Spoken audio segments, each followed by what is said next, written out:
Hi, and welcome back to Basement Backgammon. For this episode, we're going to be featuring a very interesting travel board. I haven't given enough love yet to the travel boards. They will come. I've got plenty of them in my collection.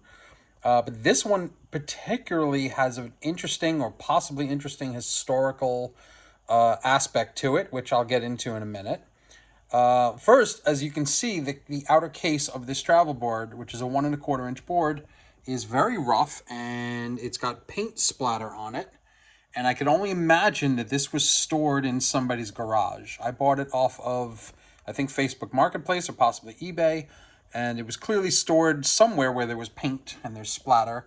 And the case itself, the exterior is not in terrible shape other than the paint on it.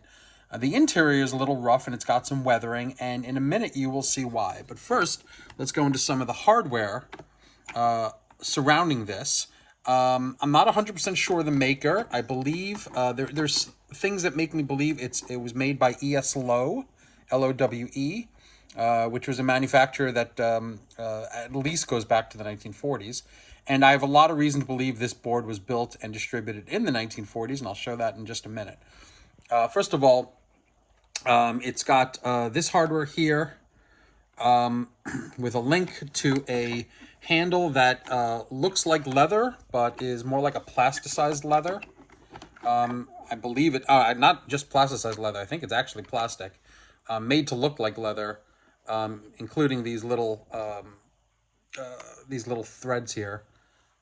And that's why it's still in shape. Most of the leather from this period usually rots away, and you're left with just a wire going across the handle. But these plastic handles from, and Lowe did these plastic handles.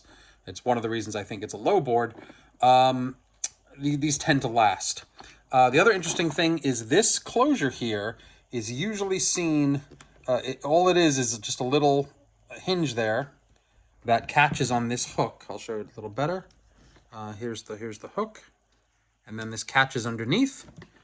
And this is not the greatest enclosure. They tend to open up when you bump them. But these sorts of enclosures tend to be seen in thin boards, and this is a thin board that you would see in a travel set. So one of these large game travel sets that has chess and backgammon and chuck-a-luck and other games as well.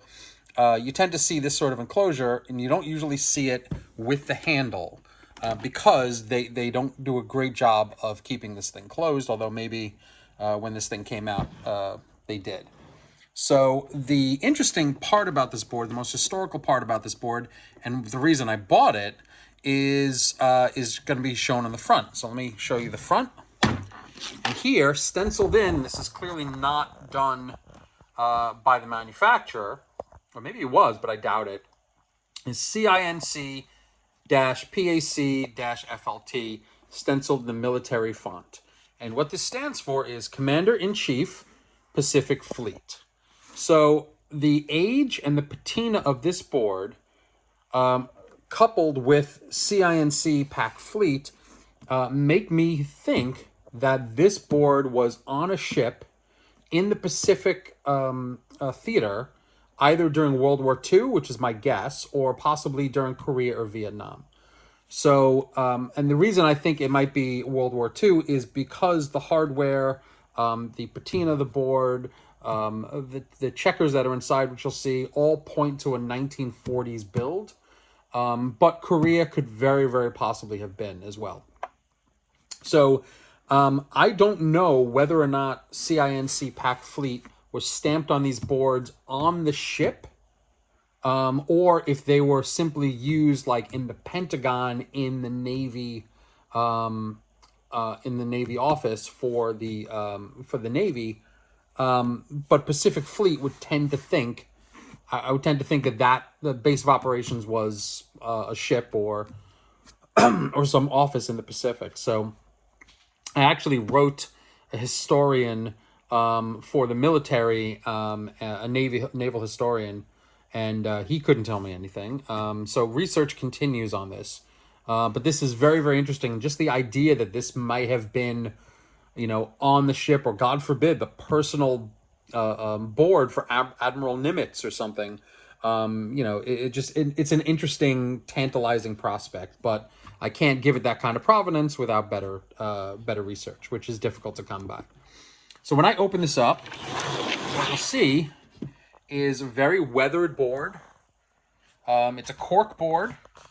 The bumpers are all still intact, but they're quite weathered. You can see there's a lot of wear on the board where the checkers would have hit on the bumper, which is actually a good sign. It means this board was played with quite a bit. And these points with the triangles, with the outline and the circular finials, are typical of a Lowe board. I've seen these on Lowe boards quite a bit. It's another reason why I think this may have been manufactured by Lowe. But again, without an actual maker's mark anywhere on the board, which I haven't been able to find, I can't give this a 100% guarantee that this came from Lowe. The checkers are very, very beautiful. They're an interesting finger dish.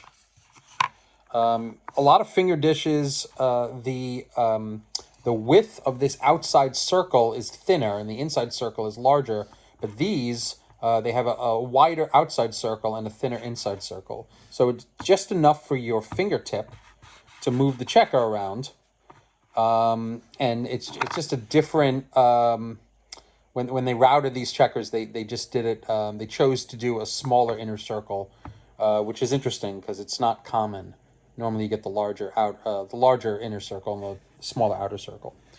So these are very, very nice. These checkers that came with this set did not come with a cube. It did not come with cups. Did not come with dice. Didn't come with anything else except the checkers. However, having said that, the cups that would have come with this are almost certainly roll-up cups, because there's no other kinds of cups that would have fit into this board. So they would have been the leather roll-up cups.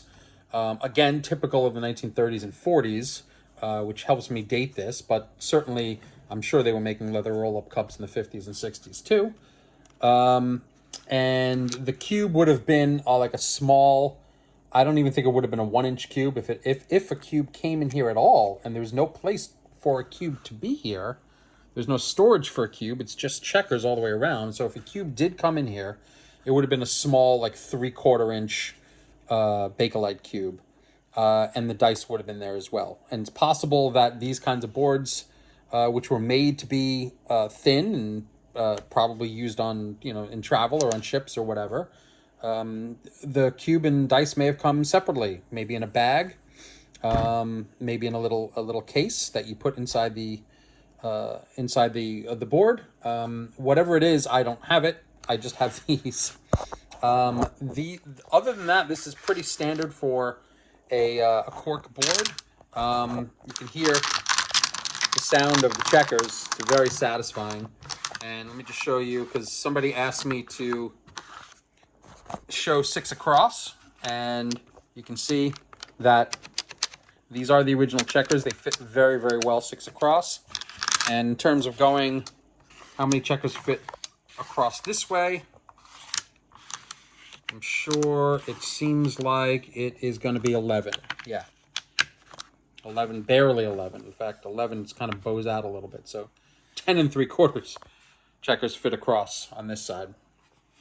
Again, this is not made for luxury. This is made for to be a working board on board a ship in the Pacific Fleet. So I am dying to know if anyone out there knows anything about this board, or barring that, if I could speak to any historian, World War II historian or Korea or Vietnam historian who might know about the Navy, about games they played on those ships. I know AC/DC was very, very popular on World War II era ships, as well as all the way to the modern day. They still play AC/DC. I'm not sure why AC/DC is the preferred variant over backgammon, but whatever it is, that's something that they definitely played, and I have actually a set of literally branded military AC/DC checkers, which I'll introduce another time. I guess that's it. I hope you enjoyed this. This is an interesting board. I've never actually played a game on it, but it's a cool historical artifact to have in my collection. Talk to you soon.